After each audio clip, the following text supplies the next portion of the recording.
5 राज्यों में विधानसभा चुनाव का दौर खत्म हो चुका है। 3 दिसंबर को इन 5 राज्यों के नतीजे घोषित कर दिए जाएंगे, लेकिन उससे पहले सुपर एग्जिट पोल भारत 24 आपका अपना चैनल आप तक पहुंचा रहा है।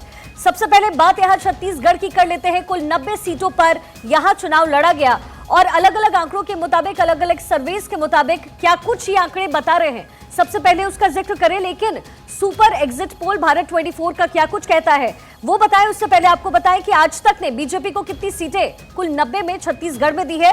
बीजेपी ने 36 से 46 सीटें, कांग्रेस ने 40 से 50 सीटें और अदर्स ने 1 से 5 सीटें आज तक के सर्वे के मुताबिक मिलता हुआ इन पार्टियों को दिख रहा है। वहीं आगे बढ़ते हुए सी वोटर का सर्वे क्या कुछ कह रहा है। 36 से 48 सीटें बीजेपी के खाते में, कांग्रेस के खाते में 41 से 53 कुल सीटें और 0 से 4 सीटें अदर्स के खाते में। इंडिया टीवी एक्सेस का पोल क्या कुछ कह रहा है, एग्जिट पोल में क्या बातें, क्या आंकड़े सामने आया है, ये भी आप समझिए। 30 से 40 सीटें बीजेपी के खाते में, कांग्रेस के खाते में 46 से 56 और अदर्स के खाते में 3 से कुल 5 सीटें जाती हुई दिख रही है। नेटवर्क 18 इसके आंकड़े क्या कुछ कह रहे हैं। बीजेपी के खाते में 40 सीटें, कांग्रेस के खाते में 47 सीटें और अदर्स के खाते में कुल 3 सीटें जाती हुई नजर आ रही है। वहीं चाणक्य का सर्वे क्या कुछ कह रहा है, क्योंकि इसकी भी इंपॉर्टेंस अपने आप में बहुत ज्यादा है। बीजेपी के खाते में छत्तीसगढ़ में 33 कुल सीटें, कांग्रेस में 57 यानी 57 सीटें और अदर्स के खाते में 0। अदिति नागर हमारी पॉलिटिकल एडिटर हमारे साथ बनी हुई है, साथ ही गेस्ट का एक बड़ा पैनल इस वक्त मेरे साथ मौजूद। अदिति, सबसे पहली टिप्पणी मैं आपकी यहां पर लेते हुए, लेकिन उससे पहले सुपर एग्जिट पोल जो भारत 24 का है उसके आंकड़े क्या कह रहे हैं वो भी हम आपको बताएं। बीजेपी, कांग्रेस, अदर्स अलग अलग जो सर्वेस हैं उसके मुताबिक कहां किसको बढ़त मिल रही है। अदिति, आपके पास आते हुए देखिए, छत्तीसगढ़ एक बहुत बड़ी चुनौती सरकार के लिए रही है, ना केवल बघेल सरकार के लिए बल्कि बीजेपी के लिए भी एक बहुत बड़ी चुनौती रही। तमाम फैक्टर्स को लेकर के सामने आए, लेकिन बीजेपी ने जिस तरीके से महतारी वंदना योजना को आगे रखा, कांग्रेस की तरफ से भरोसे का घोषणा पत्र लाया गया, क्या आपको लग रहा है कि बघेल सरकार पर वाकई छत्तीसगढ़ की जनता ने भरोसा दिखाया है इन आंकड़ों के मुताबिक?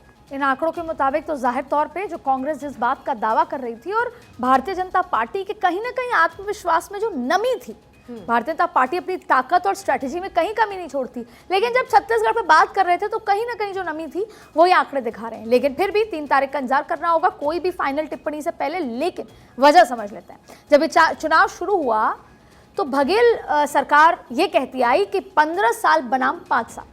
उनका कहने का मतलब था जो 15 साल में काम हुए या नहीं हुए वो 5 साल में हमने किए। तो इसी लाइन को उठाते हुए भारतीय जनता पार्टी बोलती आई कि भ्रष्टाचार 5 साल में इतना हो गया कि अगर 15 साल में आप होते तो पता नहीं क्या करते। 15 साल में भारतीय जनता पार्टी ने कॉन्क्रीट विकास का काम किया। इस तरह की लड़ाई रही। अब ऐसे में कांग्रेस के लिए भी अस्तित्व की लड़ाई थी। छत्तीसगढ़ की बात नहीं है, ये रिफ्लेक्शन 2024 से पहले राहुल गांधी के ऊपर पड़ता। तो ऐसे में अब आप देखिए, सबसे पहली बात, भारतीय जनता पार्टी ने एक मुद्दा भ्रष्टाचार का बनाया और आपने देखा होगा कि महादेव ऐप को लेकर लगातार भारतीय जनता पार्टी हावी रही और कमीशन खोरी की बात करती रही। लेकिन कहीं ना कहीं इन आंकड़ों के माध्यम से ये नजर नहीं आ रहा कि वोटर्स को इसका इंपैक्ट हुआ है। वही कमीशन खोरी की बात कर्नाटक में शिखा जब भारतीय जनता पार्टी ने कांग्रेस की सरकार के खिलाफ करी थी, कांग्रेस सरकार ने भारतीय जनता पार्टी के खिलाफ करी तो वहां के लोगों ने उसको एक्सेप्ट कर लिया और कांग्रेस की सरकार आ गई। तो एक तो सबसे बड़ी बात है कि भ्रष्टाचार का मुद्दा इकलौता मुद्दा था बघेल सरकार के खिलाफ। वहां पे देखिए बहुत ईडी आईडी के भी बहुत सारी तमाम चीजें आपको देखने को मिली, लेकिन कहीं ना कहीं आंकड़ों से नजर आ रहा है कि भ्रष्टाचार का मुद्दा वहां वो पिकअप नहीं कर पाया। दूसरी बड़ी बात है चेहरे की कमी होना।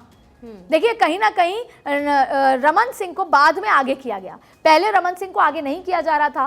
पहले ये सोचा गया था कि एकदम नए कलेवर नए चेहरे के साथ जाएंगे, लेकिन वहां पर कहीं ना कहीं संगठन की कमी, चेहरे की कमी और वहां पर जो ज्यादा इंपैक्ट रखती है जातियां, क्योंकि मेरी खुद वहां पर जो प्रभारी तमाम लोगों से बात हुई तो जो इंपैक्ट रखते हैं उन लोगों का कोई लीडरशिप ही खड़ी नहीं हुई और ऐसे में आखिरकार ये तय किया गया कि हम पुराने चेहरों के साथ जाएंगे।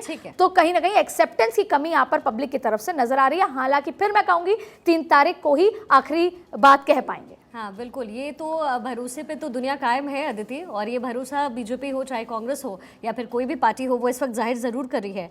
Mrigendra Singh editor in chief हैं, राज्य एक्सप्रेस के हमारे साथ यहाँ मौजूद हैं। मृगेंद्र जी, जिस बात का जिक्र अदिति ने अभी भी किया, बहुत ही आखिरी वक्त में बीजेपी ये महसूस कर पाए कि चेहरे की कमी तो है, क्योंकि बीजेपी से ये 2024 के लिए जब चुनाव की बात होती है, आम चुनाव की, तो लोग बीजेपी वाले जो हैं वो पूछते हैं कांग्रेस से कि भैया चेहरा बताइए, इंडी गठबंधन है, अपना चेहरा आप बताइए। लेकिन यही फैक्टर तो बीजेपी से पूछा जा रहा है। अब छत्तीसगढ़ के जो आंकड़े कह रहे हैं, बावजूद इसके कि यंगस्टर्स इस बार भ्रष्टाचार को टॉलरेट करने के बिल्कुल भी मूड में नहीं थे, बावजूद इसके अगर कांग्रेस की सरकार बन रही है तो वो क्या फैक्टर है जो कांग्रेस के लिए छत्तीसगढ़ में काम कर रही है और बीजेपी के लिए नहीं काम कर पाई? देखिए, जो एग्जिट पोल बता रहे हैं भले थोड़ा बहुत आगे पीछे, लेकिन अभी बिल्कुल कांटे की टक्कर है। क्या होगा तो 3 तारीख को ही पता चलेगा, क्योंकि बहुत सारे मुद्दे हैं। जैसे कांग्रेस ने किसानों को मुद्दा बनाया, गोबर खरीदी वहां बड़ा मुद्दा था, किसानों को जो पिछली बार ऋण माफी गई भूपेश सरकार की। यही बात कांग्रेस की तरफ से कहा जा रहा है, फैक्टर्स बुनाने की कोशिश। हालांकि तंज कसते हुए अभी कांग्रेस पे वो नजर आए कि 75 से कहां साहब आप 40 पे सिमट कर रह गए हैं। उन्होंने दावा किया है कि भाई 70 से ऊपर ही आएगा बीजेपी का। क्या लग रहा है आपको? देखिए, दावे अपने अलग अलग हो सकते हैं, लेकिन निश्चित रूप से जो रमन सिंह जी का चेहरा किया गया आगे, तो काफी समय बाद किया गया, जो काफी मांग की गई शुरू से कि भाई कांग्रेस बार बार ये पूछ रही थी आपका चेहरा कौन है, चेहरा तो बताइए। लेकिन चेहरे बाद में घोषित किया गया है। निश्चित रूप से चेहरे न घोषित करने का नुकसान पार्टी को होता है। फिर भी जिस तरह से रमन सिंह जी को मतदान के कुछ दिन पहले घोषित किया गया, तो उससे थोड़ी बहुत भारतीय जनता पार्टी को बढ़त मिली है। लेकिन हम एग्जिट पोल के आधार पर नहीं कह सकते कि छत्तीसगढ़ में किसकी सरकार बनने जा रही, क्योंकि कांटे के मुकाबले में कुछ भी हो सकता है। ये तो जाहिर तौर पे सर 3 तारीख को तो जो नतीजे सामने आएंगे तभी पता चलेगा।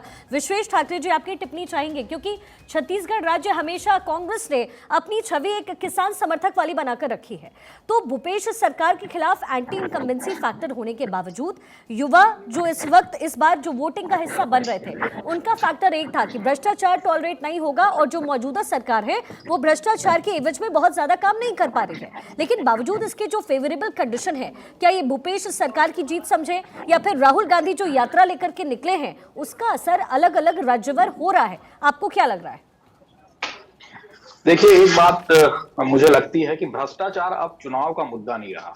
ये कहीं भी, मतलब देश में भी बात कर लें या हमारे यहाँ पर बात कर ले छत्तीसगढ़ में, तो भ्रष्टाचार पे अब चुनाव जीत हार जो है वो बहुत कम परसेंटेज है उसका, जो भ्रष्टाचार पे जीत हार होती है। मुद्दा इस बार भ्रष्टाचार पे कोशिश जरूर की भारतीय जनता पार्टी ने कि हम जो है वो ऑनलाइन सट्टे का भ्रष्टाचार उठाएं या फिर पीएससी में जो गड़बड़ी हुई है उसके भ्रष्टाचार का मुद्दा उठाएं, लेकिन वो उतना अपील नहीं किया। जब अपील नहीं किया और बीजेपी को यह समझ में आया कि भ्रष्टाचार के मुद्दे पर हम जनता के सामने उतनी मजबूती से नहीं जा पाएंगे या उतने वोट नहीं ला पाएंगे, इसीलिए उन्होंने महतारी वंदन योजना लाई। तो बीजेपी का ये जो गेम दिख रहा है, ये महतारी वंदन का गेम है। ये भ्रष्टाचार का गेम तो मैं नहीं मानता, मेरी व्यक्तिगत राय नहीं है। तो ये एक बड़ी योजना थी जिसने बीजेपी को फिर से खड़ा किया। दूसरी ये बात कि कोई कांग्रेस गवर्नमेंट बदलने की कोई वजह छत्तीसगढ़ में नहीं दिखती है। कोई ऐसी बड़ी वजह नहीं है। जैसे अगर मान लो पिछले चुनावों की बात करें हम, कि 2003 में प्रदेश का पहला चुनाव हुआ, तो उस समय की जो वर्तमान सरकार थी वो ऐसा माहौल बनाया गया कि उसका एक आतंक है, व्यापारियों को वो सरकार तंग कर रही है, चंदा वसूल रही है, इसलिए वो सरकार गई। उसके बाद में भारतीय जनता पार्टी ने चावल की जो योजना लाई है, चावल की योजनाओं से अपनी सरकार बनाती गई। और जब उनकी सरकार पिछले चुनाव में गई तो वो एंटी इनकम्बेंसी थी कि उनके जो मंत्रियों का व्यवहार था, उनके जो टॉप लीडर्स का व्यवहार था, उसकी वजह से वो सरकार गई। अभी इस समय 2023 के चुनाव में ऐसा कोई भी मुद्दा नहीं दिखता है जिससे जनता एक तरफा ये चाहे कि कांग्रेस की सरकार हम पलट देते हैं। एक और महत्वपूर्ण बात कि कांग्रेस कर्ज माफी की जो योजना लेकर आई है, जिससे पिछले चुनाव में कांग्रेस की सरकार बनने का जो बड़ा कारण यहाँ पर था कि कर्जा माफ और बिजली बिल हाफ, इस नारे से पिछला चुनाव कांग्रेस ने जीता था। उस कर्ज माफी की योजना को कांग्रेस ने 5 साल तक के पूरी ईमानदारी से निभाया।